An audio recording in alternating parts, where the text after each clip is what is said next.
Everybody, Brian Tro coming to you from Mossy Creek Fly Fishing with your fly fishing forecast. The date for today is Monday, the 15th of May. I'm coming to you from inside of the Mossy Mobile. It's nice and quiet in here, so sometimes the shop gets a little crazy. It's hard to do these videos, so it is peak season here in the middle of May. I'm out here in the fly truck to give you guys your fly fishing report. So it is the middle of the best month for most dry fly fishing in the state of Virginia, right in the middle of May. All right. So I thought I'd give a couple pointers out today.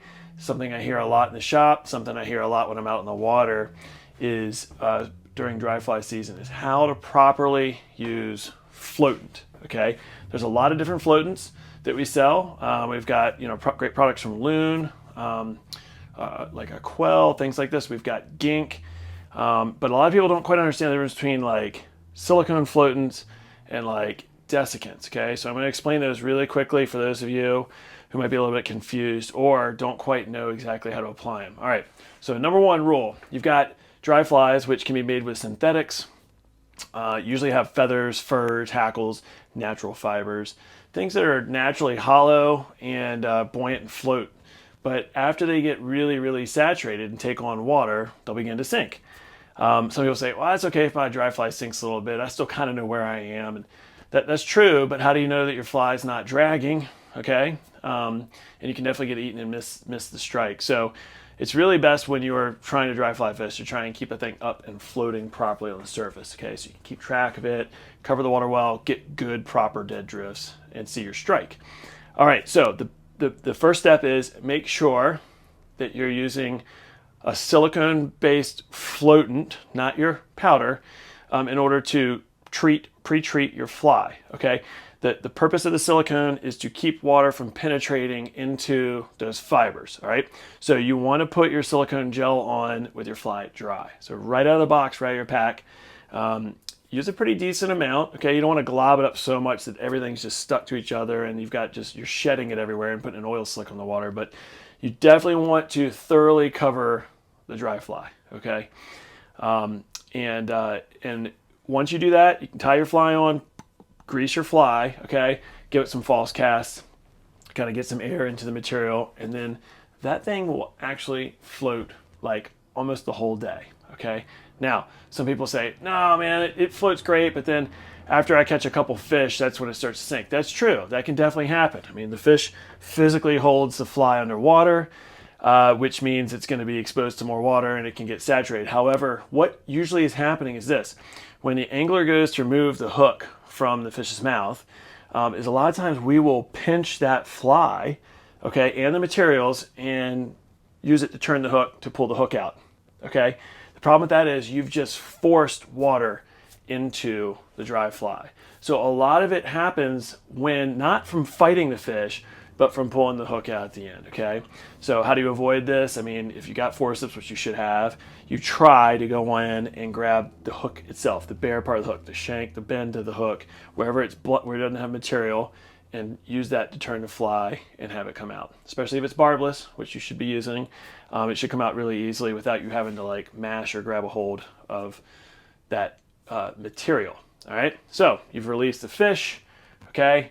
A couple more quick false casts, bump, bump, bump. It'll whisk the water right out and that thing will be floating again, okay? Especially if you have a really good floatant and you put it on properly like that, okay? Now, let's say you're brook trout fishing, you're having a banner day, you're catching fish after fish after fish, it's holding under, it's getting algae on it, it's getting scum on it, it's getting fish slime on it, you squeezed it and you pinched it, okay? Now it's waterlogged. So you have two choices at this point. One is you can go to your powders or your desiccants, okay? The desiccant's job is to dry the fly off, okay? So once you put it in that can and shake it, or you get your frog's fanny and you brush it in, you're pulling all the water out. You're also pulling any silicone that was in there out, and now you're going to be in a position where your fly will float, but it's only going to float for a certain amount of time before it starts to sink again, okay? It may not even be the next fish. It might be a few casts, right? It might be a few casts and then all of a sudden it's starting to sink again. It depends on how well you shake it, how wet it was, okay? So once you start the process of powdering, you're going to be powdering the rest of the day here and there. Okay, that's why a lot of folks keep it right here on the outside. You can just get to it real quick and shake it. The other option is to do what I do, particularly if you have the same exact fly that's working really well, is I'll literally cut the fly off, hang it on my vest to dry, get a dry one out, use my floatant properly on the dry fly, and then fish it dry again for the next 2 or 3 hours. Okay, so anyway, that's a little tip on keeping your dry fly floating.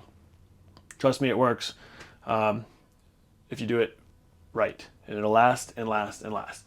Okay, so back to dry flies. Up in the mountains, Cahills, Hendricksons, March Browns. March Browns are really starting to come off now. They're like size 12. They're really nice. They're easy to see. First couple of drakes of the year starting to pop. Okay, drakes typically peak around here depending on whether you're in the Alleghenies or the Blue Ridge, depending on what stream you're on. They usually peak around Memorial Day. Okay, that means 2 weeks prior, which is what we're close to right now, and 2 weeks past. Okay, green drakes, yellow drakes. Make sure you get your coffin flies, right? A lot of the spinners will turn white when they die. Okay, other mayflies turn rusty brown spinners, but a lot of the drakes turn white. It's your coffin fly.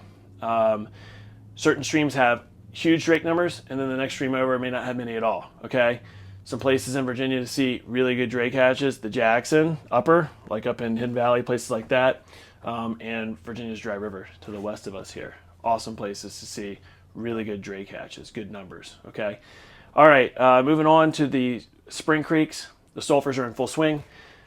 Spinner falls are happening. You got to be there. Last 30, 40 minutes of light. Okay, I know I say that a lot. I have a lot of people who leave, an hour before sundown, and that's just not it. They've got to get that sun behind the lowest hill for a little while, and then they come out. Otherwise, they'll get zapped by the sun. They'll desiccate.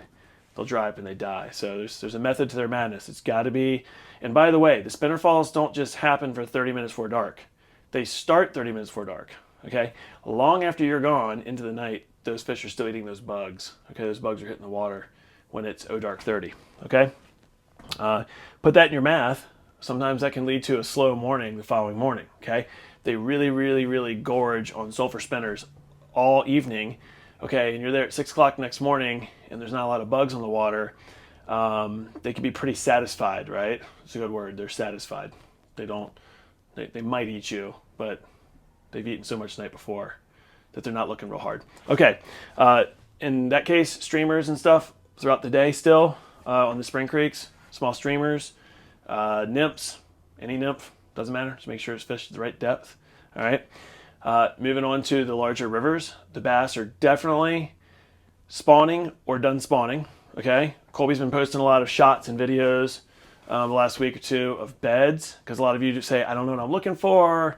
How do I avoid it? I want to learn more about the spawn. I want to see what I'm looking for. Some nests are very obvious. Some nests are not very obvious. I'll tell you this too.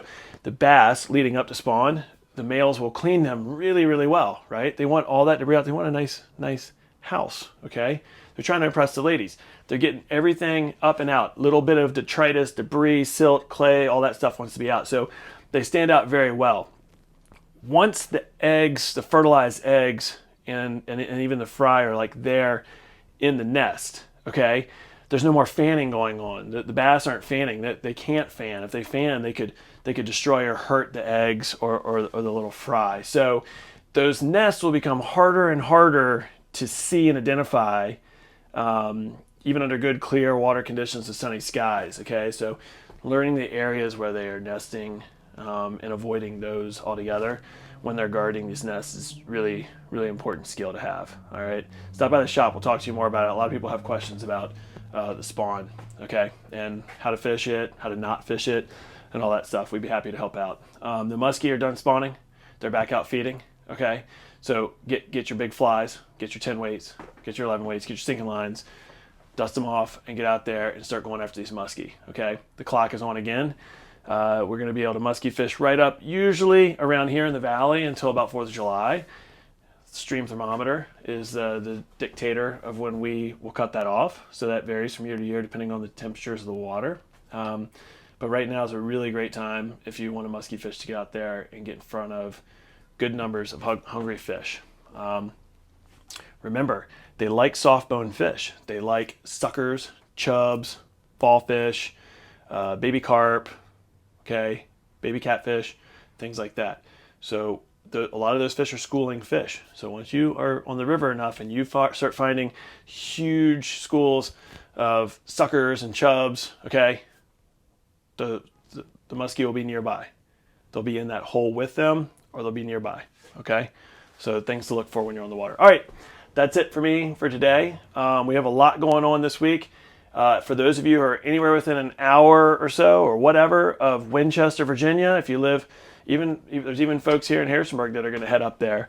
We will be taking this truck on Saturday to a Escutcheon brewery in Winchester, Virginia. It's going to be a lot of fun. We're working with the Winchester Trout Unlimited, and just going to be a really, really great time. We're going to be teaching free fly casting, so it's hands-on. We'll have a bunch of rods rigged up for people. If you want to come learn to cast for the first time, tune up your cast a little bit, learn to throw a double haul, whatever you want, we'll be there. We'll have instructors teaching from 12 until at least 7 o'clock, okay?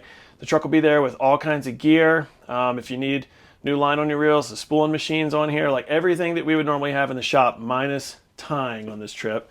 It's not a big enough truck. It holds a lot of stuff, but we can't bring all the tying for now. We'll have it there for you, okay? So we hope you all come out this Saturday to Escutcheon Brewery in Winchester. We'll see you there. Bye.